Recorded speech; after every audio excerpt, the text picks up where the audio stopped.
É isso aí, galera. Começando mais um Splendor Podcast. Hoje um Splendor super especial. Tô aqui em Foz do Iguaçu, minha cidade. Tô entrevistando um cara que para mim é um exemplo como pai de família, é um exemplo também como pastor, como professor de ciência da comunicação e pregação, a famosa homilética, hermenêutica. Um cara ao qual a gente se espelha muito. Cara, que eu já falei pra ele e vou dizer agora já no início que se eu pudesse escolher um modelo de pai, eu já disse isso pra ele, eu escolheria o modelo Everaldo de pai. Tá aqui comigo então o pastor Everaldo Lopes. Desde já, né? Boa tarde, pastor. Tô muito feliz por estar aqui, cara, te entrevistando, tendo essa honra de poder compartilhar um pouco da sua vida com as pessoas do Splendor Podcast, né? Boa tarde, Douglas. É uma alegria minha, né? Essa colocação de paternidade, ela complica um pouco a gestão da gente, né? Como o coração paterno que eu tenho. E ultimamente eu tô cheio de filhos, sabia? Tem sempre alguém chegando perto. Isso quer dizer uma coisa, né? A gente tá refletindo a paternidade de Deus, né? Porque a Bíblia diz que nós veremos os filhos dos nossos filhos, né? Então, paternidade é algo que vem em Deus. Então, tô muito alegre de estar aqui, né? Tá me renomeando aí, me classificando. Glória a Deus, espero que seja isso mesmo, que esteja dentro do nosso coração, passar esse tempo aqui, esse bate-papo. Tenho certeza que vai ser muito top, muito legal mesmo. Sim, além de pai, é um cara que tá começando agora a desfrutar da outra paternidade, né? Ele vai ser avô agora, vai ser avô. Vovô, cara, Isso, chegando cara. aí. Diz que o vô, quando ele... O pai, ele educa, né? E o vô acaba... vamos dizer assim, dando o que o pessoal do interior do Paraná fala, dando barda, né, pros netos, né? Vamos ver como é que vai ser o vô Everaldo, né, cara?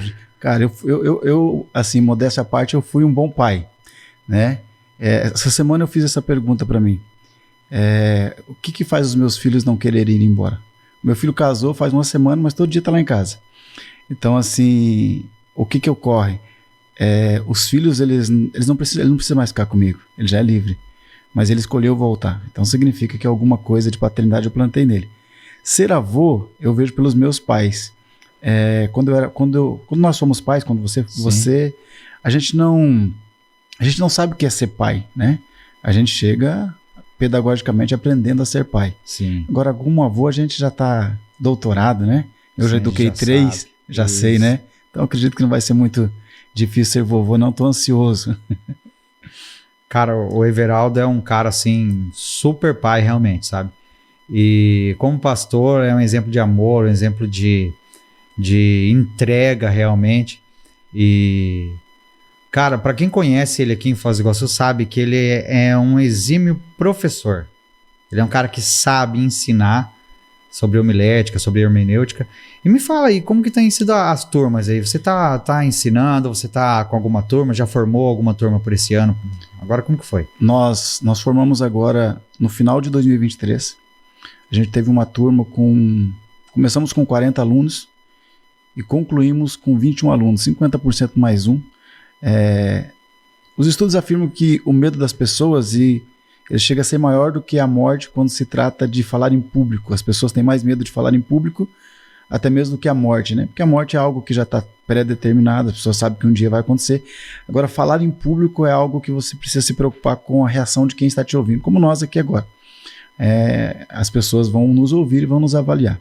Sim. Então, a gente começou com 40 alunos, terminamos com 21 alunos, e foi assim um tempo maravilhoso, precioso. A gente montou uma banca com alguns avaliadores que também conhecem da área de homilética, porque eu tive o privilégio, Douglas, de aprender com uma das pessoas que eu conheci pessoalmente, né? O pastor Adalberto foi o cara que eu tive perto dele, e eu considero o pastor Adalberto assim um dos caras que melhor expõe a palavra, das pessoas que eu conheci pessoalmente, né? Existem outras pessoas que eu não conheci. Então eu tive o privilégio de aprender com ele exatamente isso, sobre você ler o texto, interpretar o texto, argumentar e aplicar o texto. Então, quando as pessoas aprendem a pegar um texto bíblico e focarem nisso, com certeza o sermão deles vai ter começo, meio e fim. Não será apenas informações sendo lançadas, né? Porque informações hoje você consegue em qualquer lugar. Então são verdades extraídas de dentro do texto.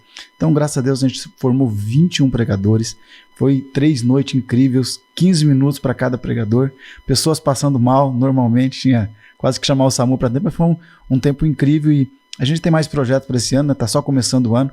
A gente pretende assim abrir para fora da igreja, para algumas pessoas de fora poderem participar e aprenderem essa arte de ministrar o evangelho. Eu costumo dizer, e se eu não estou enganado, quem diz isso é o Hernandes Dias Lopes. Ele diz que um sermão bem exposto é como revelar o céu a alguém em um dia nublado. Então é isso que talvez esteja faltando para os expositores do evangelho em nossos dias. Realmente. E como começou assim? Não como começou a aula, não como começou essa ideia de ensinar, nem nada disso, mas eu quero saber desde o início lá, para a galera que não te conhece desde o início, poder entender. Você veio de família cristã, ou você encontrou a Cristo na adolescência? Como que foi seu encontro com Cristo, assim? Cara, o meu encontro com Cristo, assim, foi algo que eu considero surreal, Douglas. Vou ser bem detalhista para que quem esteja nos ouvindo entenda bem.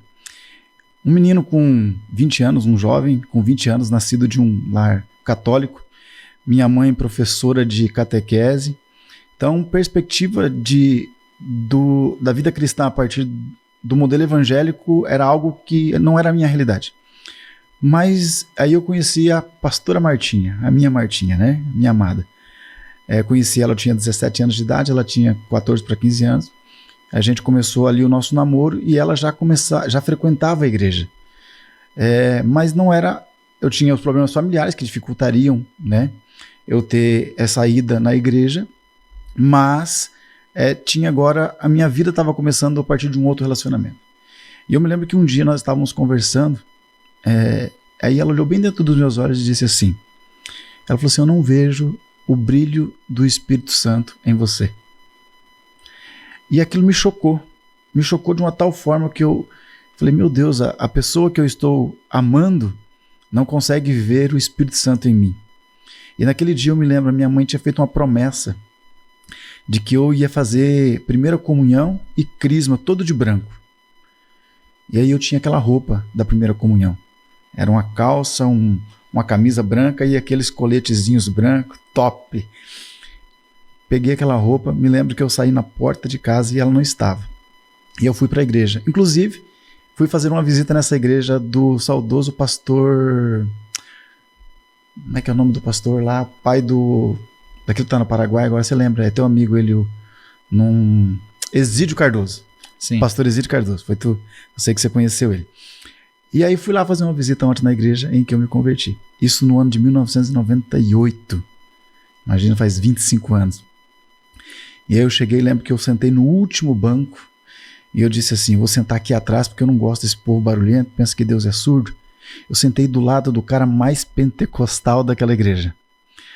Cada palavra que era liberada lá, o cara dava um glória a Deus, um aleluia, coisa incrível. E aquilo foi me movendo de uma forma sobrenatural. Eu não me lembro do sermão que foi pregado naquele dia, mas eu lembro que no final eu estava lá na frente com meus joelhos dobrados, reconhecendo Jesus como meu Salvador. E aí eu volto para casa. O que eu queria fazer? Correr para Martinha para contar para ela como eu tinha aceitado Jesus. E quando eu cheguei, fui direto na casa dela, eu falei assim, amor, eu preciso te contar uma coisa. Ela falou, não conte.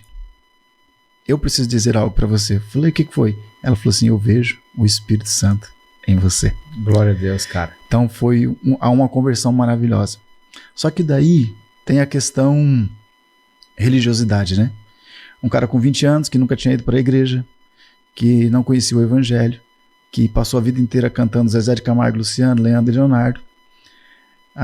Difícil tirar isso da vida. Então, o sistema religioso, as pessoas começavam a me oprimir a cada vez que, de alguma forma, eu ouvia uma música ou, sem perceber, cantava uma música. Então, sempre tinha alguém que vinha até mim e me criticava por aquilo. Me afastei. Fiquei uns 90 dias na igreja e não voltei mais para a igreja. Como eu disse, o sermão que foi pregado, eu não me lembro mais. Mas no ano seguinte eu me casei com a Martinha e ela continuou indo para a igreja, levando meus filhos para a igreja. E eu me lembro que uma noite eu estava trabalhando num condomínio, era vigilante, e uma noite eu me pego sozinho fazendo uma ronda e um desespero. Mas um desespero tão profundo, um sentimento de morte. E o que gritava dentro de mim era: se você morrer hoje, para onde a tua alma vai? Onde você vai se encontrar? É até um sermão que eu tenho pregado nesses dias, que tem o tema de o que eu quero ser quando morrer. Porque mais importante do que eu querer ser quando crescer, é o que eu quero ser quando morrer. Porque eu não quero que na beira do meu caixão meu pastor tenha que pregar uma mensagem falsificada sobre mim. Então, a história que eu estou escrevendo, ela precisa ficar aqui. Quando eu morrer, alguém tem que falar: o Everaldo era um homem bom. Não ter que mentir que eu era um homem bom. Então, naquele dia eu me fiz essa pergunta: o que eu quero ser? Para onde eu vou? E aí eu voltei para casa naquele dia decidido. 10 anos depois, Douglas. Eu não lembro a mensagem que era pregada, não lembrava naquele dia a mensagem que tinha sido ministrada. Mas uma chama que tinha me tocado e que tinha revelado o Espírito Santo dentro de mim para minha esposa, lá no ano de 1998, ela ainda estava queimando dentro de mim. Ela nunca se apagou. Aí eu voltei na igreja que você congregava, Igreja Internacional da Zona Sul. Aí ali me batizei, fiquei 6 meses ali. Como era longe, né? Era na Vila Holanda, a gente morava no Porto Meiro, não tinha como ir para a igreja todos os dias. Sim. Nessa altura do campeonato eu já tinha 2 filhos, a situação econômica não era favorável. E aí foi quando a minha esposa percebeu, ela falou assim: sabe de uma coisa? Eu vou ter que procurar uma igreja, porque senão daqui a pouco alguma coisa acontece, são só 6 meses, ainda está gatinhando. Fui parar na Igreja Assembleia de Deus de Anápolis, pastor Osmar Luiz de Souza. Ficamos por ali 4 anos, e ali foi um aceleramento louco dos nossos ministérios. Em 4 anos eu era presbítero da igreja, estava pregando, liderando homens na igreja, dando escola bíblica dominical, crescendo, fazendo curso de teologia. E aí foi o período quando nasceu a Igreja Quero Viver em Foz do Iguaçu. O pastor Ramon acabou indo para lá e a gente acabou indo conhecer através do pastor Ramon e ficamos impactados com aquilo que a Quero Viver, que Deus revelou ao pastor Adalberto naquela época, e fomos para lá. E quando chegamos lá, a intenção qual que era? Chegar e ficar no banco, tranquilo. Até então eu não tinha um curso de homilia, não sabia, pregava conforme tinha aprendido ali dentro da casa. Na maioria das vezes um sermão que você acabava montando, às vezes, sem uma anotação, sem nada, apenas na Bíblia, riscava a própria Bíblia. Fui parar na Quero Viver no ano de 2014, se eu não estou enganado. E ali acabou que o Dudu, pastor Dudu, que você conhece demais, me chamou para pregar num culto de jovens, 1 semana que eu estava lá. Eu não queria ainda, não queria ir, mas acabou que alguém falou para ele que eu ministrava e eu fui ministrar. Me deu 15 minutos para poder ministrar.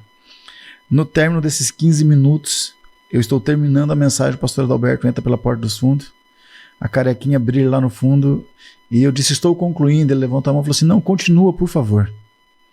Eu ministrei mais 5 minutos e passou alguns dias, o pastor Adalberto me convidou, eu e mais 9 obreiros da casa, para fazer um curso de homilética, a primeira vez um intensivo na casa dele. E o pastor Adalberto era muito enérgico com relação a isso. Então, ele analisava sermão a sermão e algumas vezes ele até falava: não, isso aqui não serve, nem eu quero te ouvir. Realmente ele colocava a gente em um confronto interno para que a gente crescesse. E aí logo abriu o IBQV, onde eu acabei me formando lá com eles, 4 anos de teologia livre. E pela graça de Deus acabei tendo uma colocação muito legal e me apaixonando por essa ideia de ensinar a arte de ministrar o evangelho. Antes mesmo de sair da Quero Viver, eu acabei dando aula para algumas igrejas aqui no Porto Meira. Começo de 2022, final de 2022, ministrei uma turma ali no pastor Daniel, e na Quero Viver na Atos já é a 2ª turma. Estamos caminhando nisso daí. Acredito que realmente estou me encontrando, digamos assim, dentro daquilo que Deus me chamou para fazer. E uma coisa que o pastor Tiago me diz, o pastor Tiago Chagas diz que dura coisa é um homem encontrar-se tentando fluir em algo que Deus não lhe presenteou. Então é o que eu disse para você outro dia. É maravilhoso quando você vê alguém dentro da medida dele funcionando. Sim. Então eu acredito que nesse momento eu estou fluindo dentro daquilo que Deus me chamou, como segundo pastor hoje da Atos, a gente está ali com a Igreja Ministério Apostólico Atos, onde eu sou o vice-presidente, pastor adjunto, pastor Ramon, e as coisas estão acontecendo. A gente não sabe o amanhã, mas a gente sempre diz que quando Deus nos encontrar, que vai nos encontrar preparado para aquilo que Ele quer fazer em nós e através de nós, Sim, Ministério Apostólico Atos, que é uma igreja que eu tenho uma gratidão enorme, porque no início dela, eu também fiz parte, no início dessa igreja, no primeiro culto. Para quem não conhece, no primeiro culto do Ministério Apostólico Atos, não tinha um local físico. Foi marcado uma reunião de oração num laguinho que tem aqui no bairro, sabe? Nós estamos em Foz do Iguaçu, como eu falei antes, o bairro aqui é Porto Meira. Existe um laguinho, um local como esses parques que tem em Curitiba, só que assim, um local bem menor. E nesse dia, na primeira reunião, no laguinho, deu mais de 100 pessoas, né? Mais de 100 pessoas. Eu não lembro cento e quanto, mas deu mais de 100 pessoas lá no laguinho. E assim se repetiu por uns 3, 4 cultos no laguinho, assim, todo sábado eram feitas reuniões lá, os cultos. E logo começou a pandemia, um pouco antes de começar a pandemia, foi encontrado um local, foi alugado um local para os cultos, tudo.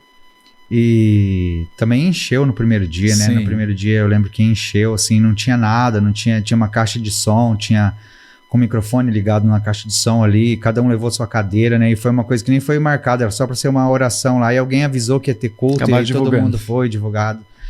E foi um negócio que cresceu demais, uma igreja que cresceu demais. Hoje muitas famílias estão lá, assim, sendo abençoadas. E eu tenho muita lembrança, muita história de tudo isso, sabe? Eu lembro de um culto que para mim foi um dos cultos mais especiais, assim. Foi um culto que eu ministrei louvor. E no meio do louvor nós cantamos aquela música O Rei Está Voltando, né? E aí quando a gente tava ministrando, eu disse lá que o Espírito Santo de Deus dizia que a gente tinha que fazer o apelo naquele momento, né? Não que tinha que fazer o apelo naquele momento, mas ele dizia assim, ó, se você tá pensando que se o rei voltasse hoje, você não iria com ele não te buscaria, por isso, por aquilo, ele tá te dando essa chance e tal. E eu lembro que você ia subir para fazer a oferta. Uhum. E aí quando você subiu para fazer a oferta, você não fez o ofertório ali que a gente chama. Você fez o apelo para as pessoas e 6 pessoas foram lá na frente e se reconciliaram com o Senhor, né? Então assim, ali a gente via e realmente o fluir do Espírito Santo de Deus na igreja. A gente vê, né, o fluir do Espírito Santo de Deus na igreja ali. E é um local sadio, sabe? Não é uma igreja problemática, é um local sadio. Eu até indico para você de Foz do Iguaçu, que estiver vendo a gente aqui, você que está sem um local para congregar, é da região do Porto Meira, procura conhecer lá, Avenida Morenitas 2462. Eu não esqueci até hoje do endereço. Isso aí, Avenida Morenitas 2462. Vai lá, você vai ser bem recebido. Tem tanta gente legal naquele lugar. Uma reunião de tantas pessoas boas naquele lugar. Claro que aqui no Porto Meira temos várias outras igrejas, né? A igreja do pastor Daniel, Quero Viver do Porto Meira. Tem tantas outras aqui. A minha mãe congrega na igreja do pastor Adão. Sim. Eu não lembro o nome da igreja do pastor Adão. É Deus de Paz, né? Acho que é Deus de Paz ou algo assim.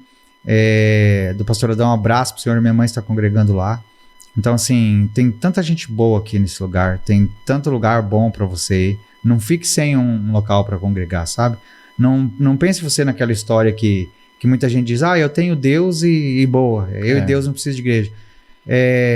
Você precisa estar em um local onde as pessoas professem a mesma fé que você, onde você ouça testemunhos de vida de outras pessoas, ouça e veja exemplos de outras pessoas, né? E se alimente da palavra num lugar sadio, né? Você precisa disso, eu preciso disso, a gente não consegue viver sem esse alimento, né? Sim. E sozinho muitas vezes a gente não consegue, cara. Não consegue. Né? A gente não consegue dizer que você vai ficar em casa lendo a Bíblia, fazendo isso, fazendo aquilo. Você precisa ter um local para você. Você precisa estar unido ao corpo, né? Sim, você precisa estar unido ao corpo. E aí, a partir do momento que você estava, voltando ao assunto, a partir do momento que você estava na Anápolis, você começou ali, você começou a crescer e tudo, e chegou um momento então que você mudou, você foi para Quero Viver. Sim, exato. Você Quero Viver ali e tudo. Mas ali ainda não começou seu ministério pastoral? Como começou seu ministério pastoral ali? Só vou fazer uma correção aqui que às vezes as pessoas estão nos ouvindo, né? O pastor Adão é Caminho da Fé. Caminho da Fé, verdade. O Amarildo é Deus de Paz. Isso mesmo. Vamos trocar os pastores de igreja aqui. Não vou mudar. Mas as duas igrejas são top. Sim, as duas são Caminho da Fé e as duas têm um Deus de Paz lá. Exatamente. Isso mesmo, as duas. Boa. Então, dentro da Quero Viver, eu cheguei a assumir alguns ministérios, cheguei a liderar o ministério de diaconia da igreja e cheguei a liderar junto com o pastor Rude, né? Que a gente citou agora aqui, que é um dos apresentadores lá do Fatcast, os jovens. Mas a gente, quando a Atos surgiu, né? Quando surgiu a Atos, eu e o pastor Ramon viemos juntos e fundamos o Ministério Apostólico Atos. Então, dentro do Ministério Apostólico Atos que veio acontecer a consagração pastoral no ano de logo pós, né? Nós nascemos dentro da pandemia, né? Sim. Acho que vale, bem no início, né? Da pandemia. Bem, vale ressaltar isso. A gente saiu em 2019, final do ano, a gente estava começando esses encontros no Laguinho, em janeiro de 2020, quando veio a pandemia. A gente estava nascendo, né? Sem condições. Deus proveu de formas assim que a gente não tem como explicar financeiramente para que a igreja se mantesse de pé, pagando todas as nossas contas em dias, nunca atrasamos nada. E aí dentro da Atos, no ano de 2022, né, eu fui ordenado pastor, eu e minha esposa, e desde então estamos ali, assim, não digo aprendendo, porque a gente aprendeu que Deus, ele nos ensina primeiro, né? O ministério pastoral, você não é consagrado para ser pastor, né? Você é ordenado porque você é pastor. Então, Sim. O título, na verdade, ele só vem para... Só é um reconhecimento que você já é, né? Só um reconhecimento que você já daquilo que você está fazendo. Tanto é, né, que quando a gente começou a igreja, as pessoas já tinham, a gente como pastor já há muito tempo, na própria Quero Viver, existiam algumas pessoas que já só se reportavam a gente como pastor. Então foi só uma consequência daquilo que a gente viveu, que a gente está vivendo. E eu hoje, quando eu olho para mim, como ministério pastoral, dentro da experiência, agora da prática, eu tenho algo muito forte dentro do meu coração. Inclusive eu falo isso quando vou ministrar para líderes, né? Existem 3 modelos de pastor que eu encontro dentro da Bíblia e que é os tipos de pastores que eu quero ser, né? Porque, cara, eu tô todos os dias, Douglas, olhando para mim mesmo e dizendo para mim que eu preciso ser melhor do que ontem. Claro. O primeiro cara que eu prego de manhã é pro meu espelho. Olhando para mim, dizendo, Everaldo, você precisa ser um cara melhor, um funcionário melhor, né? Um líder melhor, um pai melhor, um esposo melhor. Então todos os dias a gente está aprendendo, e o melhor lugar para se aprender a pastorear é dentro da Bíblia. Se nós formos buscar os recursos, ou pelo menos os modelos que nós temos hoje, provavelmente a gente vai ter um percentual que não vai agradar, né? Por causa dos interesses pessoais. Claro. Né? Então, assim, o que acontece? Você vai para a Bíblia, você encontra José, e por coincidência, os 3 modelos de pastor que eu encontro na Bíblia são Josés. O primeiro José que eu encontro na Bíblia é exatamente o José, pai de Jesus. Né? O cara que criou Jesus. Porque olha a missão desse cara. Ele tem que ensinar o Filho de Deus. Ele tem que corrigir o menino, mas ele tem que tomar muito cuidado, porque ele está educando o Filho de Deus. Então o pastor tem que saber que mesmo ministrando e ensinando uma igreja, ele está ensinando os filhos de Deus. Não seus filhos, né? Não os filhos dele. Não é propriedade dele. Quando você vai para um outro José, que é o José do Egito, você vai aprender que como pastor, seus irmãos vão te trair. Você vai ser desprezado por causa dos teus sonhos, que não são oriundos de você mesmo, mas que são oriundos de Deus. Cada vez que você sonha sonhos de Deus, você vai ser desprezado. Só que mesmo sendo desprezado, esse é o pastor que representa Jesus, porque no dia que vem para a mesa, o poder de juízo, o direito de juízo de José com seus irmãos era válido. Era verídico, ele podia fazer, mas ele não fez. Porque o verdadeiro pastor, quando pode exercer justiça, exerce misericórdia. E o último José, bater, ele abraça. Ele abraça. O dedo, ele não pode estar apontado nos braços, sempre tem que estar aberto, é igual o pai do filho pródigo. Nossa. Quando você pega o terceiro José, o José de Arimateia, é o cara que mesmo Jesus estando morto, ele pega o corpo, prepara para enterrar, para que ele ressuscite. Um pastor, às vezes vai ter gente dentro da igreja que já está morto espiritualmente, mas um pastor verdadeiro e genuíno, ele vai dar condição para que esse cara ressuscite na fé, que agora ele está vivendo morto. Então, esse modelo de pastor é um modelo que eu carrego para mim, né? Quando eu falo, eu tenho que tomar cuidado, senão eu choro. Você sabe que eu choro até assistindo De Volta à Minha Terra, né? Porque realmente eu sinto isso, sabe? Eu procuro todos os dias ser esse pastor. Então hoje eu digo assim, hoje eu estou pastor de uma igreja, né? Segundo pastor de uma igreja. Mas amanhã eu posso não estar mais. Porque a gente sabe que só existe um único verdadeiro pastor, que é Cristo. O céu a gente aprendeu que não é lugar para títulos, é lugar para os filhos, né? Então, pastor Sim. não vai para lá, evangelista, né? Apresentador não vai para lá, quem vai para lá são os filhos de Deus. Claro. Então, como filho de Deus, todos os dias eu fico tentando me colocar no lugar do outro. O meu filho Eric, ele fez o curso de homilética agora há poucos dias. E foi algo surreal para minha vida. Porque a gente ministrou na parábola do bom samaritano. Todos os alunos, todos os 20. E ele pregou, o tema do sermão dele era o que o amor faz. E como não é segredo para ninguém, eu sempre digo isso, eu nunca protegi, eu nunca escondi os meus filhos. Nunca. Nem no púlpito da igreja. Quando o meu filho mais velho, por um momento ele se afastou de Deus. E ele tinha 21 anos de idade. Eu orava todos os dias para que ele voltasse, mas eu nunca tentei fingir que eu tinha um filho santo. Quando alguém me perguntava do meu filho, eu falava, cara, meu filho não é cristão. Meu filho foi ensinado, mas ele tomou uma decisão e está vivendo essa vida. Ele vem na igreja às vezes por vontade dele, porque por imposição ele não vai vir. Eu não posso arrastá-lo para a igreja, ele tem 21 anos de idade. E aí ele pregou, e aí quando terminou de pregar na parte da ilustração para aplicação para o segundo ponto, ele disse assim, ele começou a ler o texto de 1 Coríntios capítulo 13, quando diz o amor tudo crê, o amor tudo suporta, né? O amor não se vinga, e ele começou a ler aquele texto, e quando ele começou a ler eu já comecei a chorar. E aí quando ele terminou ele falou assim, eu preciso dizer algo aqui. Eu muitas vezes fui como esse homem caído à beira do caminho.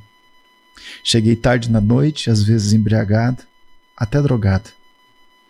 Mas os meus pais nunca passaram de largo. Sempre me corrigiram, mas no final de cada frase existia um eu te amo, meu filho. E ele olhou dentro dos meus olhos e disse para mim, pai, eu sempre disse que eu não queria seguir os seus passos, mas hoje eu estou aqui fazendo um curso que o senhor dá aula e preciso dizer para o senhor algo. Se eu for 10% do homem que o senhor é, eu sou um bom homem. Vocês acham que existe algo mais glorioso, mais maravilhoso para um pai? Porque o primeiro pastoreio meu é sobre eles. Sim. Então, assim, eu entendo que o meu pastoreio está em ascensão. Tenho muito que aprender, tenho muito que crescer, mas a cada dia que passa eu tenho aprendido mais com as minhas ovelhas, com as pessoas que eu pastorei. Né, com as limitações, com as debilidades dele, com a busca que eles têm, sabe? Com abrir o coração, né? Tem alguns meninos que final de ano foram passar Natal, Ano Novo com a gente, né? Dizendo para mim, pai, posso passar com o senhor? Nossa. Né? Não são meus filhos biológicos. Pai, posso passar com o senhor? Então, assim, eu acredito que pastoreio de verdade é isso. É você se colocar no lugar do próximo. É você realmente sentir a dor do próximo, ter misericórdia do próximo. E saber que você está aqui como uma missão, né? Nós carregamos ao longo da nossa igreja, uma missão contínua, né? Ela não parou lá em Atos, ela continua e é para sempre. Nós estamos aqui enquanto o Senhor se agradar de nós, quando a graça dele estiver sobre nós, a gente vai estar sempre buscando esse pastoreio genuíno, né? Que é dos Josés aí, que nós citamos aqui. Cara, que maravilha isso, cara. A gente fica emocionado por ver essa história, né? Principalmente quem tem filho, né, cara? A gente trabalha tanto na vida deles, a gente se preocupa tanto com eles, né, cara? Tipo, sim. Os filhos da gente são vamos dizer assim, as pedras mais preciosas que Deus colocou nas mãos da gente, né? Eu sempre digo que quando nasce um filho, nasce um pai automaticamente, né, cara? E aí a gente aprende com eles mais do que a gente ensina muitas vezes, né? Eu tenho aprendido demais também com meus filhos, né? Sim. E, assim, eu acho interessante, assim, essa questão pai e filho, sabe? Os filhos olham pra gente, às vezes, como se a gente fosse um herói, né, cara? Né? Às vezes eu chego em casa, minha filha olha pra mim como se fosse o melhor cara do mundo. Ela olha pra mim assim, eu magro, assim, que eu tô agora e tal. Pra quem não sabe dessa história, eu adquiri o diabetes em 2019, então eu tive vários problemas decorrentes do diabetes e em 2022, no meio do ano, eu mudei pra Curitiba e lá eu tive uma infecção urinária muito forte. E eu emagreci 50 quilos. Eu tinha 130 quilos, eu fui para 80 quilos. Eu quase morri, assim. Se olhassem minhas fotos, iam me ver como um morto, meu rosto e tudo mais, sabe? Então, assim... mas minha filha me olha e fala, o pai é o mais forte do mundo. Ela me olha e ela fala, você é o mais lindo do mundo, sabe? Você é isso, você é aquilo. Meu filho olha para mim e fala, pai, como que você é inteligente, não sei o quê. E a gente sabendo que a gente não sabe nada, cara, né? Daí... Eles não entendem também como aquele abraço que eles dão na gente Exato. sara toda a dor do trabalho, sara toda a dor do caminhar como pai, né, cara? Sim. E aí eu fico lembrando da história do filho pródigo, né, cara? Vendo a história do seu filho, do Eric, cara, eu fico lembrando da história do filho pródigo, né? Porque, assim, a gente vê a história dele se arrependendo, querendo voltar, do filho pródigo querendo voltar, né? Mas eu imagino, cara, o pai olhando todos os dias na janela na esperança de ver ele vir. Exatamente. Eu acho que quando a Bíblia diz que o pai foi ao encontro do filho, porque ele tava ali, cara, olhando, esperando ali no horizonte, ver se ele enxergava a figura do filho dele vindo, cara. Exatamente. Então era um hábito do pai, né? E a gente como pai é aquele...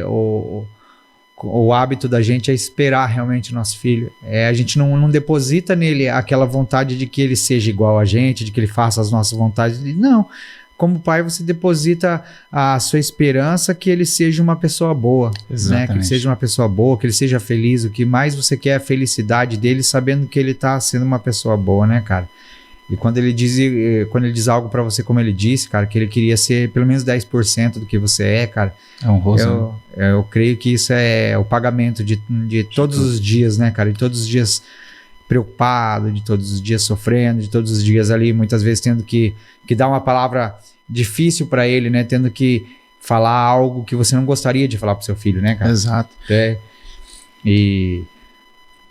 E agora ele vai ser pai, cara. Isso agora ele vai entender. Cara, agora ele vai entender, né, cara? Agora ele vai entender. Que bom que ele já começou a entender, né? Sim. Que bom que ele já começou a entender. Sabe, Douglas, assim, quando a gente fala do filho pródigo, a gente precisa entender uma coisa, né? Quando o filho fala quando ele cai em si, ele não fala, vou voltar para casa. Ele fala assim, levantar-me-ei e irei ter com meu pai. Porque perdido não é quem tá longe de casa, é quem tá longe do pai.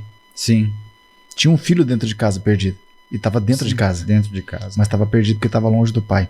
Então, quando ele cai na real para voltar, ele volta para o pai, ele não volta para casa. E o que faz ele voltar para o pai? Ele fala bem assim, porque na casa do meu pai tem pão sobrando. Então, ele sabia que aquele pai era provedor. Era o herói dele, como você citou. Ele sabia que o pai estava em casa e que o pai jamais desistiria dele. E essa é uma referência de pastor. Um pastor nunca pode desistir de alguém, porque o texto de Lucas 15 começa falando de um pastor que tinha 100 ovelhas e perdeu uma, guardou as 100 e voltou atrás, porque esse é o papel do pastor, né? O pastor tem que buscar, o pai espera, porque o pai sabe que ele plantou dentro do coração do filho, o pai sabe o carinho que ele deu, né? No momento certo, o abraço que ele deu. Outra situação que é interessante, você vai ver que todo o texto envolve festa, né? Sim. O pastor faz uma festa, a mulher encontra a dracma e faz uma festa, o pai, né, o filho vai embora fazer uma festa fora, né, vai pro mundo fazer festa. Quando o filho volta, o filho mais velho está dentro da casa, lá no pátio, lá fora, querendo um cabrito para fazer uma festa com os amigos, e o pai tem uma festa preparada. E aí o Eric, quando estava pregando também na pré-aula, ele também disse isso. Ele falou assim, a festa está pronta, o ingresso é o arrependimento. Então, quer dizer, todas as vezes que você volta para casa, você volta arrependido. Então, quando eu vejo esse reflexo na vida do meu filho, eu vejo o reflexo na maioria da vida das pessoas. Sim. E aí cabe a gente falar para as pessoas que estão nos ouvindo, né? Nunca é tarde para você voltar, né? O amor do pai, ele é muito maior do que o juízo que ele possa fazer por você que está nos ouvindo. A gente está aqui falando de vida pastoral, de ministério pastoral, para chegar até onde eu cheguei hoje. Faz 15 anos que eu estou na igreja, né, para chegar, e faz 2 que sou pastor, então foram 13 anos para que o ministério se consolidasse. A gente errou muito, a gente se arrependeu muito, a gente voltou muitas vezes correndo no braço do pai, a gente pediu muito perdão. Isso não significa que a gente não vai errar novamente, mas hoje a gente está numa condição de que a gente sabe que a gente é salvo. A pior coisa que pode acontecer com o ser humano é ele se esquecer que ele é salvo e não ter coragem de voltar. Eu escrevi a minha tese, a minha defesa do TCC, na época que eu fiz a faculdade de teologia, foi exatamente essa. O caminho de volta é mais perto que o caminho de ida. Porque existem os filhos que nunca foram. Os filhos que saíram, foram para as Cracolândias e encontraram mais amor nas Cracolândias do que poderiam encontrar no pai quando voltasse. Porque às vezes o pai era um louco, psicopata, né, que corrigia, mas nunca apresentava amor. A Bíblia diz que Deus corrige a quem ele ama. Ou seja, embora a palavra amor esteja no final da frase, ela é precedente. Deus corrige, ele só corrige porque ele ama. Então nós temos que entender isso. Você precisa voltar e deixar ser corrigido, porque a correção é um sinal de proteção, é igual a dor, né? Eu me lembro de uma vez que, acho que eu te contei isso uma vez, de um pai que orava por uma menina que ela não sentia dor, ela não tinha sensibilidade. Então eles oravam todos os dias, porque quando ela ia lavar o rosto, ela passava a mão no rosto, ela voltava do banheiro com o rosto sangrando, porque ela se arranhava toda. E os pais oravam para que ela tivesse sensibilidade. Por quê? Porque a sensibilidade, ela vai revelar a dor, que vai revelar um problema que precisa ser curado. Então o arrependimento é exatamente isso, é você saber que você está machucado em algum lugar, que você errou em algum lugar, que você merece não, né? Você precisa do perdão, né? Merecer a gente não merece nada, mas a gente precisa do perdão e Deus tem o perdão pra gente. Então é só a gente se voltar para esse lugar. E o papel do líder pastoral é exatamente isso, né? É anunciar o evangelho, as boas novas do reino de Deus, para que as pessoas não cheguem lá em Mateus capítulo 7, verso 24, né? E encontrem uma frase dizendo: imprudente é o homem que ouve, né? E não pratica. Mas todo o evangelho ele tem essa conotação de disseminação, de amor, de perdão, de cura, né? A mão de Deus está estendida, ela não se encolhe, a Bíblia diz, Isaías, mas o homem às vezes sai debaixo dela, né? Então a gente tem que estar ali, nós temos essa missão, né? De fazer as pessoas saberem que a mão de Deus está estendida. Eu vou te contar uma coisa, uma vez eu cheguei para minha mãe, porque nós somos em 3 irmãos, eu sou do meio, então eu tenho o complexo do filho do meio. Qual que é o complexo do filho do meio? É que não pode brigar com a irmã mais velha, porque tem que respeitar, e não pode brigar com o mais novo, porque ele é mais novo.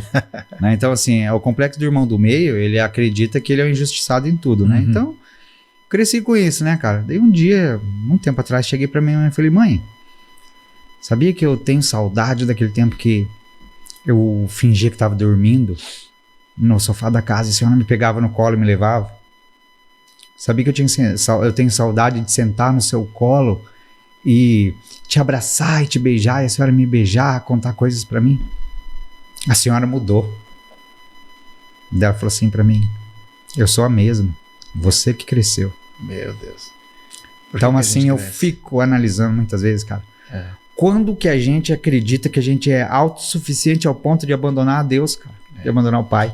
E o mundo hoje em dia, ele acaba, você deve concordar comigo isso, o mundo hoje em dia, ele acaba trazendo para todos uma síndrome de órfãos, cara. Sim. Uma síndrome de órfãos que você acaba não entendendo, cara. Você acaba não entendendo. Nós estamos na época, hoje à tarde eu estava com o Ramon aqui, com o pastor Ramon, e ele falou isso sobre a questão da depressão. Nós estamos na era da depressão, cara. Sim.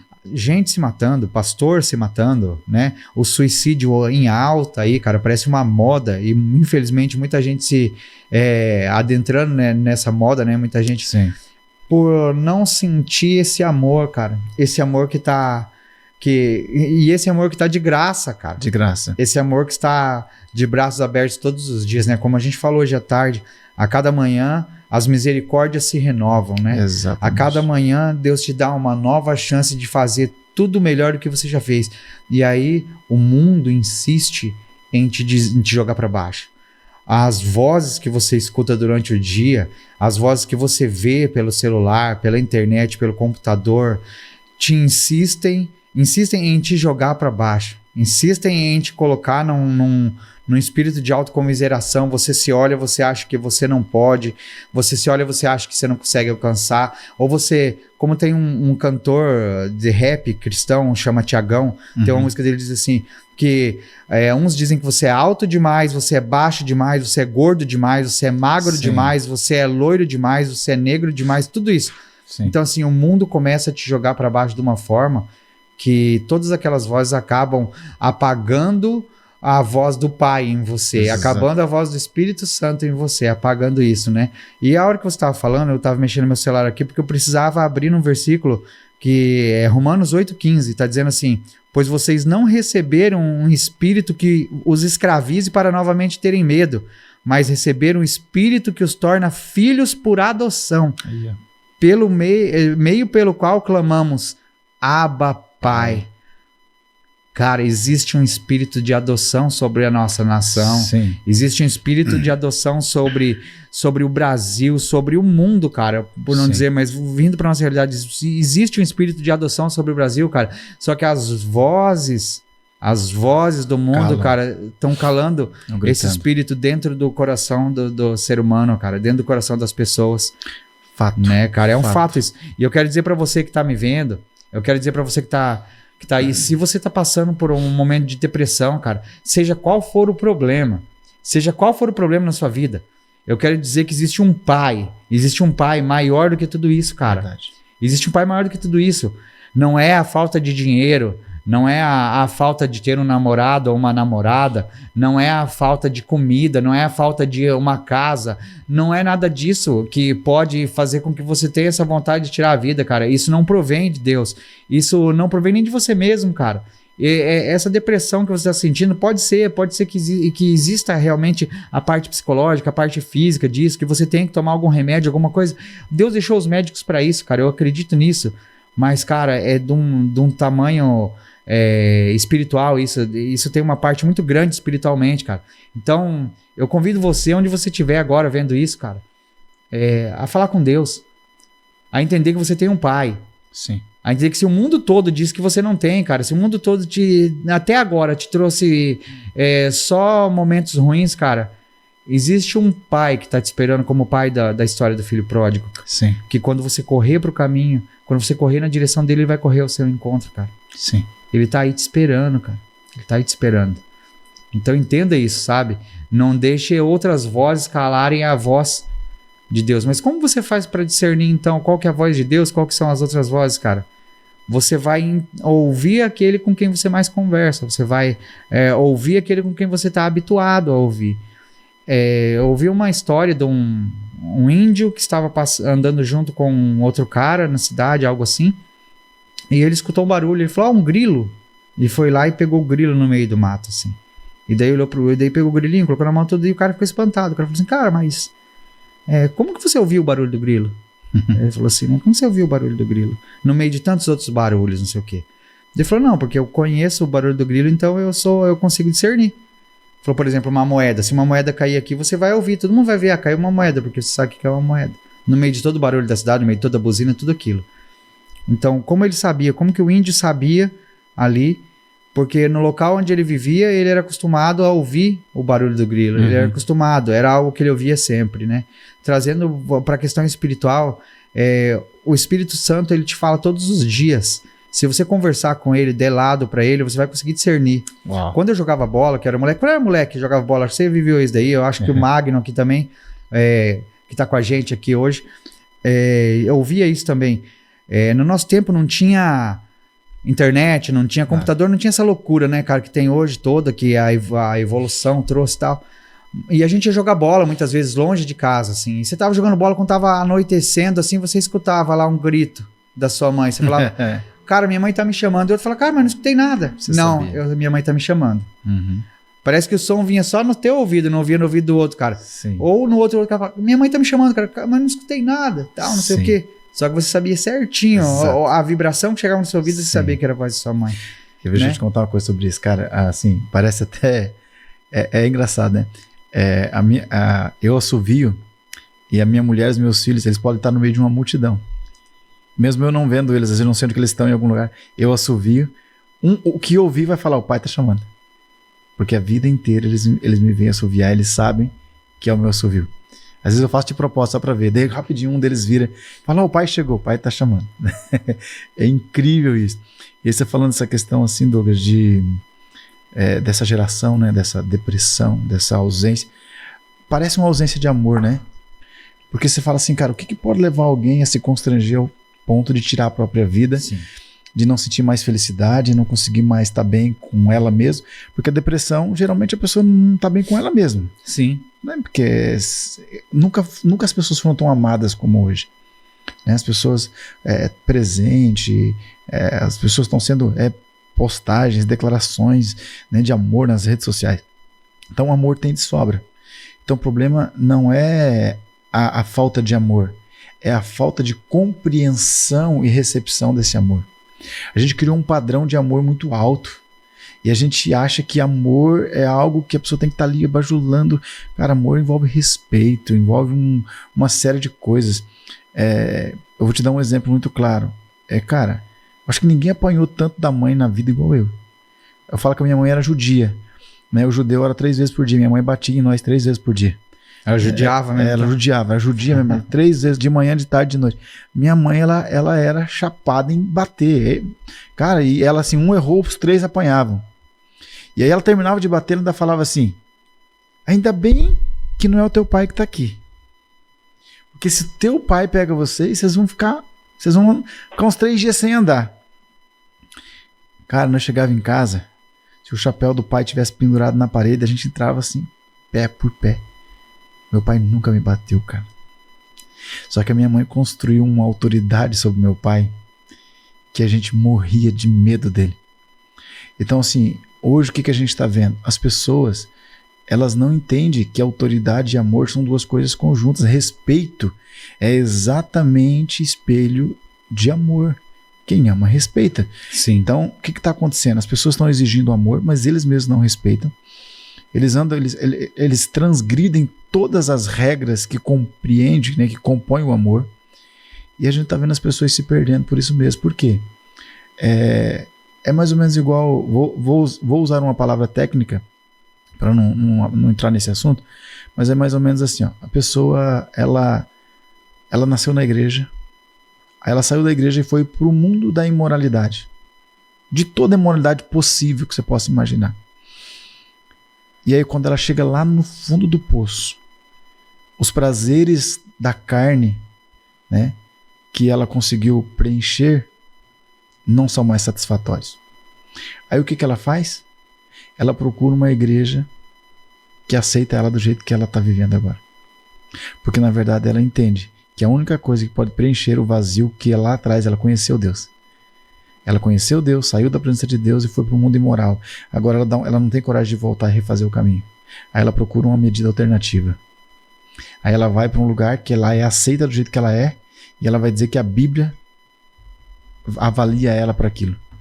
Mas a Bíblia diz em Romanos que Deus os entregou às suas paixões infames. Foi Deus que os entregou. Por quê? Porque aquele que conheceu Deus, que deveria pregar sobre Deus e anunciar o Evangelho, ele corrompeu em todas as áreas e foi pro lixo. Aí agora ele não consegue voltar aqui porque foi Deus que entregou ele. Aí ele vai viver uma vida alternativa. Esse cara vai se encontrar lá no final de Mateus capítulo 7, quando Jesus vai dizer assim, nem todo que diz Senhor, Senhor, entrará no reino dos céus. Então, a depressão é exatamente o resultado de alguém que sabe que existe um Deus, que esse Deus é amor e que o ama incondicionalmente, mas ele não tem condições de voltar para Deus. Ele não consegue se sentir amado. Depressão não é falta de amor. Depressão é algo... Lógico que não estamos falando de depressão, né, no sentido de estudo. Aí existem alguns problemas de ansiedade que a ciência comprova, mas a maioria das pessoas que estão vivendo nesse campo de vitimismo, de que ninguém me ama, que ninguém gosta de mim, né, que eu nasci para sofrer, né, ninguém gosta de falar comigo, isso aí não é falta de amor, é falta de não se sentir amado. E alguém que não consegue se sentir amado. Então, eu acho que o que está faltando às pessoas é exatamente isso, cara, é ele entender o quanto que ele é amado, tanto que ele é especial, tanto que ele é querido pelas pessoas. Cara, e assim, outra coisa, mas ninguém me ama, cara, Deus te ama. Sim. Deus te ama, né? Ama mais do que você possa imaginar, porque na verdade, quando eu olho para mim mesmo, eu falo, cara, só Deus para poder me amar. Porque ninguém nos conhece mais do que a nós mesmos, né? Sim. Se tem alguém que pode falar mal de mim mesmo, sou eu. Então, assim, a gente precisa entrar nesse campo. A igreja, as pessoas, elas precisam se voltar para esse lugar, cara. Para esse lugar de entender, cara, Deus me ama apesar de mim. Isso mesmo. Né? E aí é o seguinte, cara, se Deus te ama apesar de você não consegue se amar, então você está dizendo que o amor de Deus não te é suficiente. Né? Eu olho para as pessoas, quando eu vejo uma pessoa tendo uma reação assim, cara, de ingratidão, né? É algo que, cara, não entra na minha cabeça. Eu tenho pregado uma mensagem esse ano, vou dividir para você rapidinho aqui, que é exatamente sobre isso, cara. Eu tô falando sobre uma nova fase. Porque, cara, o que você quer para 2024? Cara, comecei meu podcast, Deus tá, né? Tá me abrindo portas, tá enchendo meu coração. Legal, cara, beleza. Mas eu não tô preocupado com o que vai acontecer para mim em 2024. Tô preocupado se eu serei melhor para 2024. Sim. A nova fase que vai começar na minha vida é uma oportunidade para que eu seja melhor do que 2023. Então você pega, por exemplo, gosto muito de usar os textos do Antigo Testamento para provar isso. Você pega o povo escravo do Egito por 430 anos. Cara, esse povo era descendente de José, que nós acabamos de citar aqui. Só que esse povo trabalhava ali dentro, Douglas, apenas maçando barro e palha. Eles pisavam sempre no mesmo lugar. Nunca saíam do lugar, cara. Construindo para o mundo. Então, às vezes, você está até construindo, mas você não sai do lugar porque você não está construindo para o céu, você está construindo para o Egito. Sim. Mas Deus tirou esse povo de lá. E quando esse povo entrou dentro do deserto, o que aconteceu? Agora eles estão andando de mãos dadas com Deus. Agora eles andam. Mas andam em círculos. E andar em círculos é exatamente você não chegar a lugar nenhum. Você quase chega. Passa perto e volta. Passa perto e volta. São pessoas, mano, que estão presas lá no passado. Elas preferem voltar lá. Elas estão aqui de mãos dadas com Deus, já saíram do Egito, já foram salvos, já estão até dentro da igreja. Então lembrando da cebola, estão lembrando do alho. E andando em círculos. Elas até andam, mas andam em círculos. Mas aí a Bíblia diz que quando eles vão atravessar para chegar na terra prometida, a ordem é exatamente essa.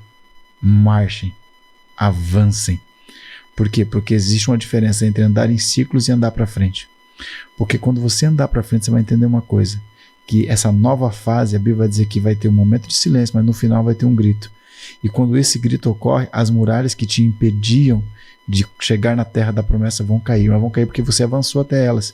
E você até andou em círculos ao redor dela, mas há uma diferença. Você estava avançando, você estava marchando para o propósito. E agora você entendeu que a nova fase da sua vida é exatamente uma fase de obediência. E que o que ficou para trás não importa mais. Aí você vai enxergar coisas perigosas na frente, terríveis, né? Mas você vai enxergar coisas promissoras muito maiores do que as terríveis. Então a vida do cristão é essa, cara. Não dá para ficar pisando no mesmo lugar a vida inteira. Não dá para ficar andando em círculos a vida inteira. A gente precisa entender que Deus é imutável, mas se move. Sim. Né? A imutabilidade de Deus está em questão dos seus princípios. Mas Deus está se movendo. E ele está se movendo exatamente, na maioria das vezes, até criando medidas alternativas para levar o homem de volta para a origem, para o propósito do homem, como vive fugindo, né? Então, a nuvem se move, a gente se move. Então, a gente precisa entrar nesse lugar, nesses dias de nova fase, de novos tempos, de novas tecnologias que você está fazendo, de avanço, para que as pessoas acordem e, através desses novos métodos, elas entendam o quanto elas são amadas. E óbvio que não fiquem também só na live, né? Só nas transmissões ao vivo, porque o crente da live, ele ouve o que ele quer e quando ele quer, né? Sim, Se não gostar, ele muda, né? Sim, a gente tá falando sobre isso agora à tarde. Olha, você não viu, é uma gravação que você não viu. Mas a gente tava dizendo assim que o cristão hoje em dia, as pessoas em si, vamos dizer assim, as pessoas, num geral, hoje em dia estão vivendo de cortes. Estão vivendo, escolhendo aquilo que elas querem. Então assim, eu vou ver um corte aqui, não quero, vou pegar esse que serve pra mim. E eu não digo só na questão, eu não tô dizendo questão de podcast ou de algo assim, tô dizendo sobre a vida. Se isso aqui pra mim não serve, sendo certo ou errado, eu abandono. Se isso aqui pra mim, eu acredito pelas minhas convicções próprias que serve, sendo certo ou errado, eu tomo pra mim. Sim. Então a pessoa não vive de um todo, a pessoa vive de cortes, só vive de pedaços. Sim. E só que vivendo de pedaços, ela não consegue construir uma história toda. Exatamente. Ela não consegue construir uma história toda, ela não consegue chegar a um todo, cumprir um propósito, né? Porque quando a gente olha lá no Salmo 139, que pra mim é o salmo que rege minha vida, né? O salmista, ele diz assim que Deus conhecia o nosso corpo quando ele estava sendo entretecido no ventre de nossa mãe. Então assim, quando tecido sobre tecido estava sendo formado, ele já sabia o meu nome, ele já sabia o seu nome, ele já sabia o que você faria, o que você seria. E lá ele diz assim, no Salmo 139, o escritor do Salmo 139, ele diz assim que todos os meus dias estavam escritos no seu livro, antes de que nenhum deles, né? Ele diz também assim, para onde eu fugirei de ti, do teu espírito? Se eu for para o lugar mais alto, lugar mais baixo, para onde eu for, você vai estar ali. Exatamente. Né, cara? Então, assim, se a gente entende tudo isso e entende que existe um propósito pelo qual ele nos chamou, ele nos deu vida, ele soprou vida em nós, ele nos deu uma identidade. Sim. Se existe um propósito antes para tudo isso, cara, e a gente não tá procurando viver esse propósito, a gente tá procurando viver de pedacinhos de coisas que nos agradam, cara, vai chegar um momento que nenhum desses pedacinhos de quebra-cabeça vão se encaixar mais. Exato. E aí a gente chega na tal da depressão. Aí a gente chega naquilo que nada mais vai nos satisfazer. Por quê? Sim. Porque a gente nunca procurou a fonte correta da satisfação. Exatamente. Né? É a mesma coisa de eu estar com sede, tô com sede, mas eu vou confundir minha sede com fome, então eu vou comer farofa. Exato, vai ficar com mais sede. Eu vou ficar com mais sede ainda. Daí eu vou lá, como uma fruta, como outra coisa, mas o meu problema é a sede, não é a fome. Então tem muita gente que está tentando se alimentar daquilo que não deve se alimentar mais. Pode ser que já se alimentou, mas que não deve se alimentar mais. Exato. Né? E a fonte de água viva tá ali esperando ele, para ele tomar e nunca mais sentir a sede, cara. Só que o cara passa e não enxerga. Uau. O cara passa e não olha, né? Como você falou sobre pai, né? Sobre pastor. O dedo não tem que estar apontado sempre, mas os braços sempre abertos, né? Exatamente. Existe um, né? Que se entregou e que abriu esses braços, cara. Simbolicamente. Isso, cara. E que a misericórdia dele, o sangue dele ainda escorre lá na cruz do Calvário, cara. Exato. O sangue dele ainda escorre por nós, né? Ainda pinga. Todo dia tá pingando, cara. Todo dia tá chamando, né? Sim. E muitas vezes a gente, pela nossa própria religiosidade, cara, a gente acaba sendo como o Simão Sirineu, da mensagem que você me mandou, da mensagem que eu ministrei esses dias atrás. O cara tão preocupado com o automático, com vamos dizer assim, com tudo aquilo que ele tem que cumprir, com as regras, que ele nem nota, cara, que o sangue tá pingando em cima dele. Que a todos os dias a misericórdia tá gritando, passa vem. imperceptível. Mas a voz tá dizendo, vem, vem, vem, vem. E você fala, espera. Sim. E Jesus te chama, vem, vem, espera que eu tô procurando agradar aí, eu tô procurando o Messias, tô procurando Jesus. Jesus dizendo, mas eu tô te chamando, não, espera um pouquinho. E você continua. Meu, isso é forte, né cara? É forte demais, forte. Cara. Hoje, Douglas, nós estamos vivendo assim, dentro desse assunto que nós estamos abordando aqui, do vitimismo, da depressão, da possível ausência de amor que é o que as pessoas estão vivendo. A gente vê isso desde Gênesis, né? Num grau menor, mas você vai ver lá que Caim matou Abel porque ele não foi aceito, né? Então, o primeiro like, a primeira curtida que alguém buscou foi o cara chamado Caim, né? Quando ele viu que ele não era aceito, ele matou o concorrente. Então, a gente tem que tomar muito cuidado com isso, porque quando você vem para Isaías capítulo 6, você vai ver que desde o capítulo 1, Isaías, ele está olhando para o mundo externo e está dizendo, ai de vocês, né? Ai da corrupção, ai da prostituição. Ele está apontando todos os pecados do mundo e, né, lamentando. Mas quando ele chega no capítulo 6, a Bíblia diz que ele fala bem assim, no ano em que morreu o rei Uzias, né, eu entrei no trono e vi um alto sublime trono e sobre ele estava sentado o Deus Todo-Poderoso. Ou seja, agora tem um trono vazio, que é o trono de Uzias, mas tem um trono que nunca fica vazio, que é o trono de Deus. E aí a Bíblia diz que quando ele olha para esse trono, ele vai dizer, ai de mim. Ou seja, há uma mudança extrema, né? O cara que olhava para os outros, o cara que olhava para o mundo, o cara que olhava para a prostituição, para o roubo, para tudo, simplesmente do nada, quando ele olha para o alto, o que acontece? Quando ele vê Deus, logo depois que ele vê Deus, ele vê ele. Talvez esse seja o grande problema dessa geração. As pessoas olham para o mundo a partir da ótica deles. Quando eles resolverem olhar para o mundo a partir da ótica de Deus, o cara mais ferrado que ele vai encontrar é ele mesmo. Sim. Porque ele vai dizer exatamente isso. Ai de mim, os meus olhos viram o Senhor. Ou seja, até então a ótica de Isaías era para o mundo, ele culpava o mundo, ele criticava o mundo, ele achava... Quando ele olha para o céu, ele fala, como que eu não percebi que eu estava no mesmo lugar que eles? Sim, um dia eu vi um cara dizer que o ser humano, é como se o ser humano andasse em fila indiana, e na sua frente você carregasse uma sacolinha com todas as suas qualidades aqui na frente. E nas suas costas você tivesse uma mochila daquelas, igual aquelas mochilas de escalador, sabe? Aquela mochila de alpinista, gigantesca, onde você carrega seus defeitos. Só que aí na tua visão, você enxerga as suas qualidades e você enxerga o defeito do cara que está na sua frente. Aí, ó. E aí? E o outro enxerga os seus defeitos e as suas próprias qualidades. Exatamente. Né? Então nós vivemos num mundo de juízo, né? E no mundo de juízo as pessoas... E hoje o homicídio ele é muito mais agravante nas redes sociais. Só matam mais virtualmente do que fisicamente.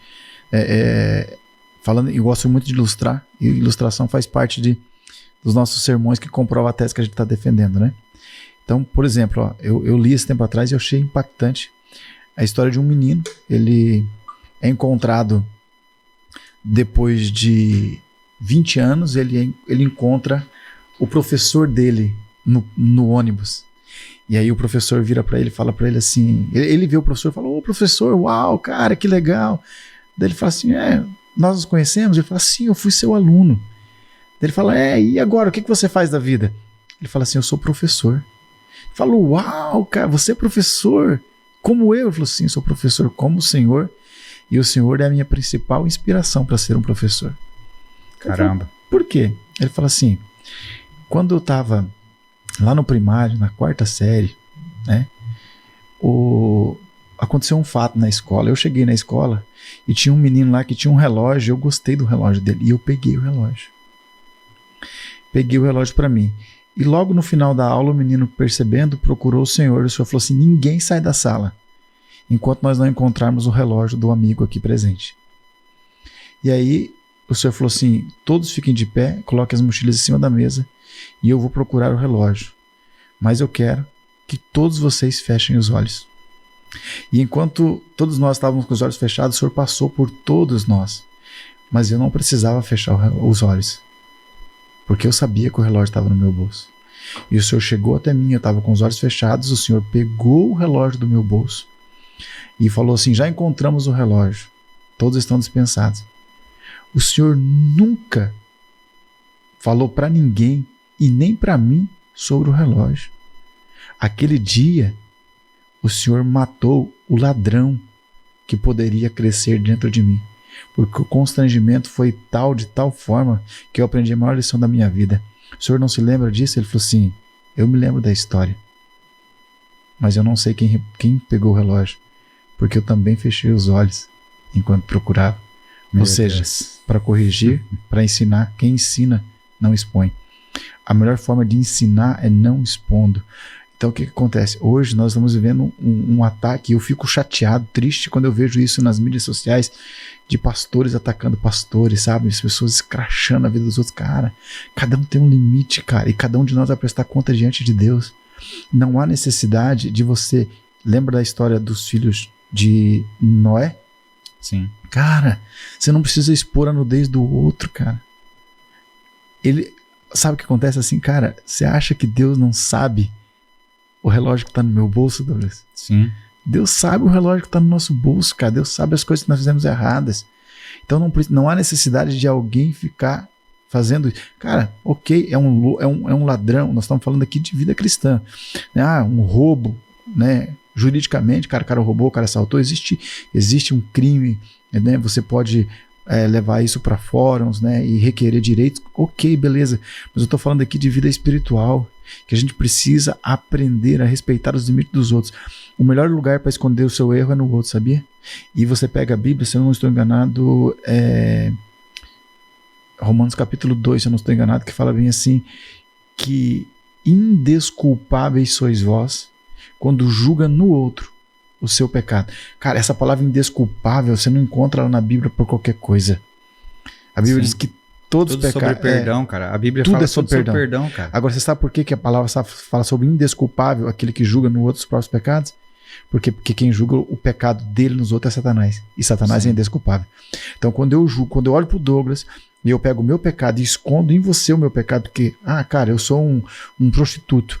Aí eu olho pro Douglas e eu começo a procurar prostituição na vida do Douglas para poder expor a prostituição da vida do Douglas. Sabe? Esconder a minha. Tô escondendo a minha, cara. E aí eu sou indesculpável. Por quê? Porque esse é o papel do diabo. É o diabo que se levantou contra Deus iniquamente e agora ele quer transformar todos em iníquos.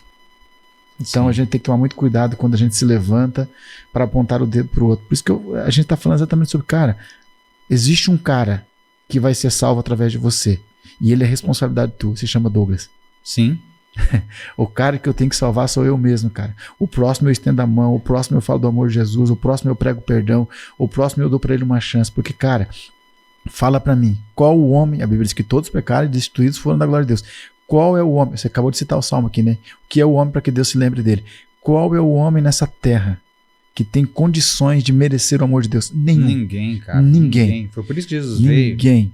Se tivesse um merecedor, não precisava de Jesus. E tem gente mandando pro céu quem Deus tá mandando pro inferno, mandando pro inferno quem Deus mandou pro céu.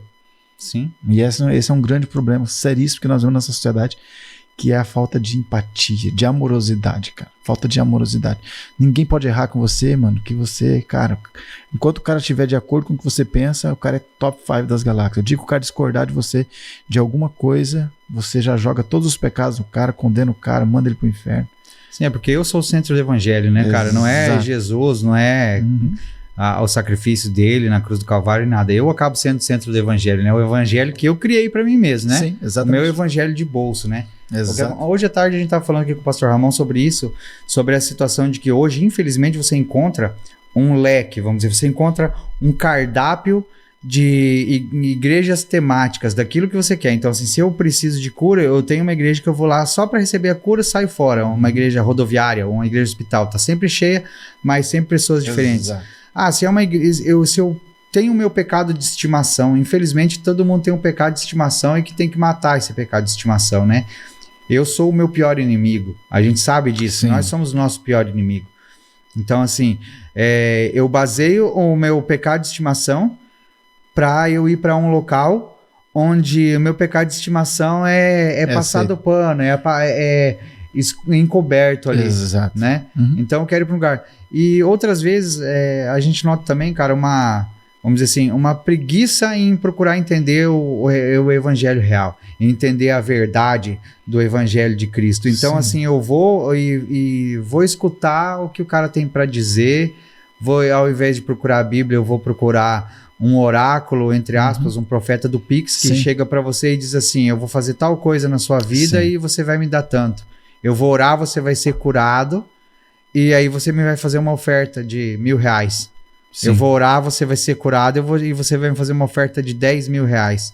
Tipo, vendendo algo pra você como se fosse um hospital. Exatamente. Né? E aí revela isso, revela CPF, revela a cor da sua meia, revela isso, revela aquilo. Mas no final de tudo, não revela o evangelho verdadeiro pra você. Só que você também não quer, cara. Você também não quer. O que acontece hoje em vários locais, em várias denominações, em vários lugares, é que a pessoa já não quer mais, cara. A pessoa só quer o benefício próprio. Sim. É como hoje à tarde nós conversamos sobre isso. É o maldito do ego, cara. Sim. Tudo gira em torno de mim. Exato. Então, assim, eu só procuro agradar o meu ego, agradar a minha vontade interior. É a velha máxima, só existe o traficante porque existe o usuário. As igrejas oferecendo uma série de benefícios não é nada mais, nada menos de que usuários disso. Existem usuários, existem pessoas procurando isso, então é normal, é normal. Essa busca, na verdade, é apenas resposta ao anseio de algumas pessoas. Sim. E esse anseio, cara, sempre é por algo que não vai preencher. Não, mais cedo ou mais tarde ele vai voltar para aquilo que a gente falou lá atrás. Ele vai dar uma volta e vai voltar para uma igreja que aceite o pecado dele. Porque ele não pode mais voltar lá onde que realmente prega contra o pecado, então ele vai criar, ou ele vai voltar para ou ele vai criar uma igreja segundo o seu próprio coração. Exato, é o que a gente chama de o evangelho, né? Sim. Infelizmente, é o caminho. A gente sabe que essas pessoas, quando Jesus está profetizando sobre a vinda dos falsos profetas, a gente só olha ele falando sobre a vinda dos falsos profetas, né? Mas a gente não percebe que para que esses falsos profetas existam, é preciso ter pessoas que se alimentem dessas falsas profecias. Então não é só os falsos profetas levantando. É assim, ó, cara, qualquer líder, qualquer pessoa, Douglas, que tiver uma resposta para uma dificuldade, para um caos, ele vai agregar pessoas. Sim. Então assim, cara, o câncer tá matando? Cara, levanta um cara para poder falar sobre câncer e os caras vão todo mundo vir ouvir ele, ainda mais se ele falar sobre cura de câncer. Entendeu? Cara, qualquer tipo de situação que esteja ocorrendo, que seja pandêmica, que tem, né, é alarmante, cara, se um cara tiver uma resposta, as pessoas vão vir ouvi-lo.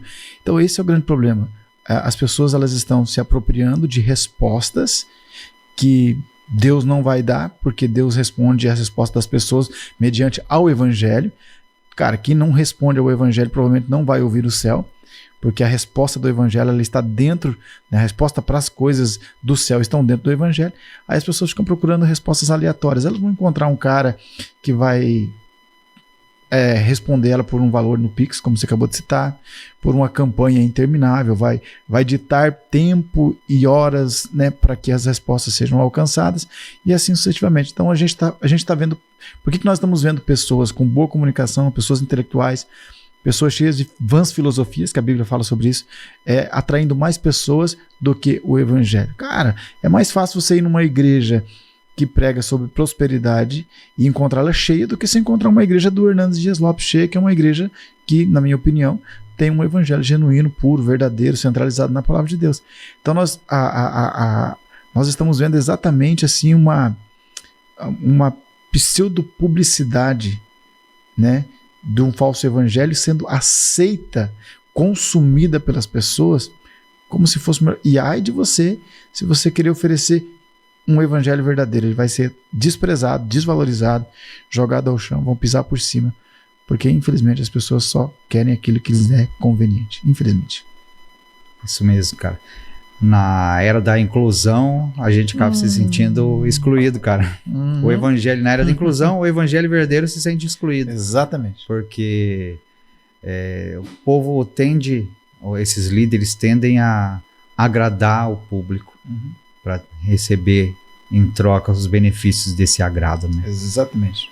E eu te convido, você que está fazendo isso, agradando o público, para tomar um pouquinho de vergonha e começar a agradar a Deus.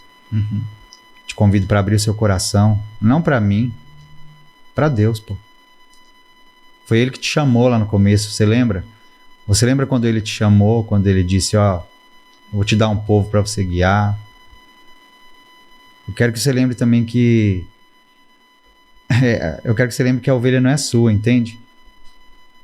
Quero que você lembre que as pessoas que você guia não são suas, mas você vai prestar conta delas para Deus.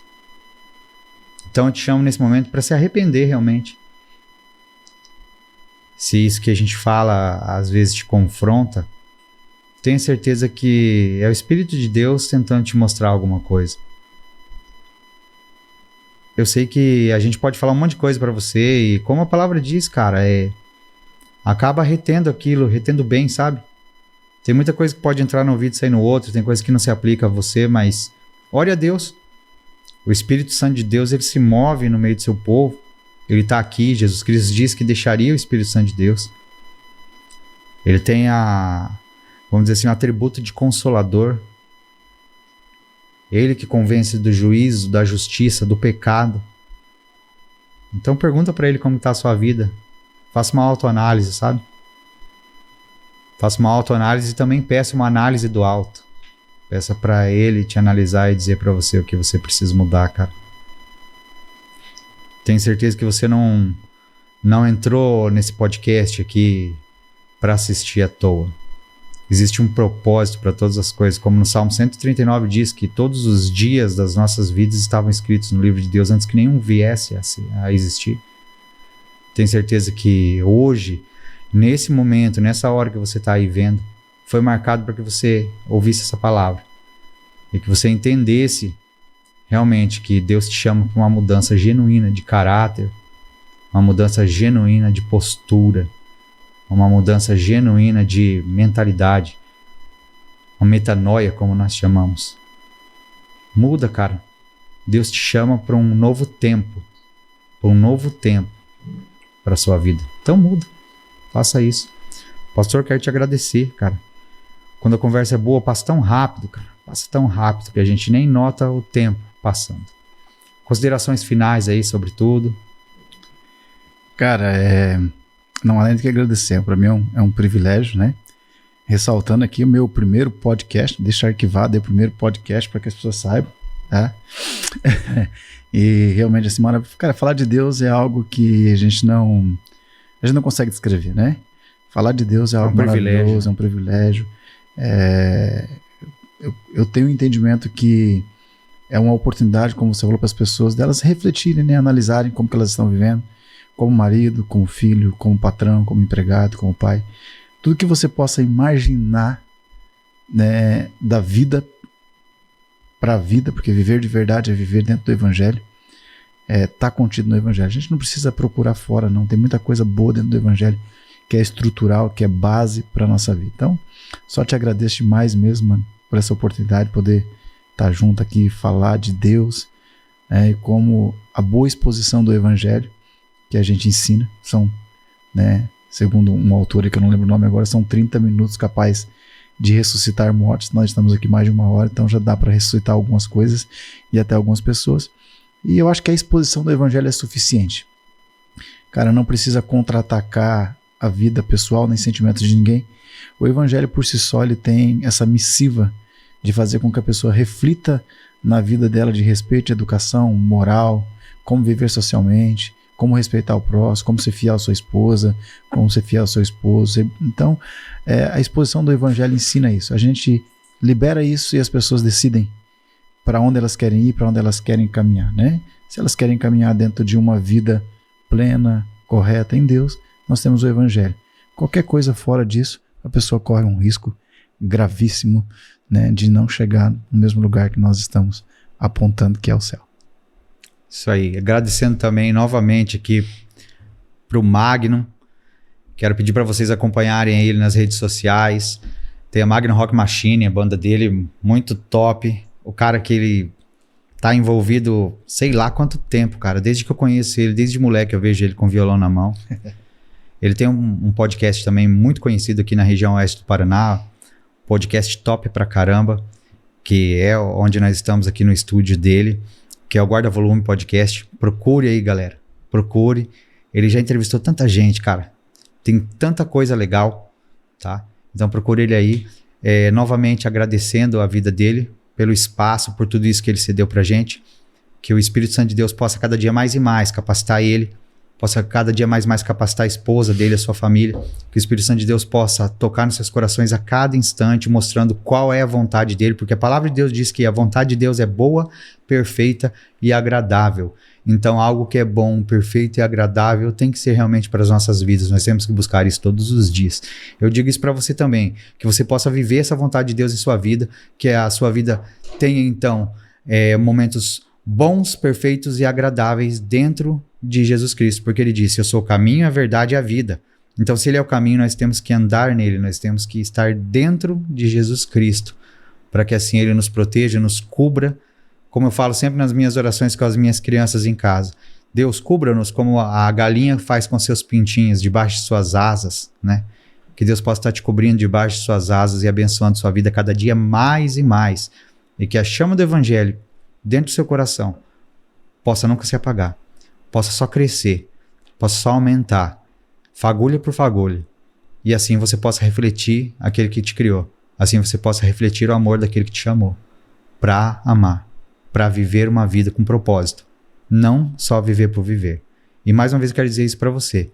Se você está em depressão, está se sentindo que você não se ama, que você ninguém te ama, ou que você mesmo não se ama, quero dizer isso para você, cara. Existe um que te amou primeiro e que se entregou lá na cruz do Calvário, e os braços dele até hoje estão abertos para você.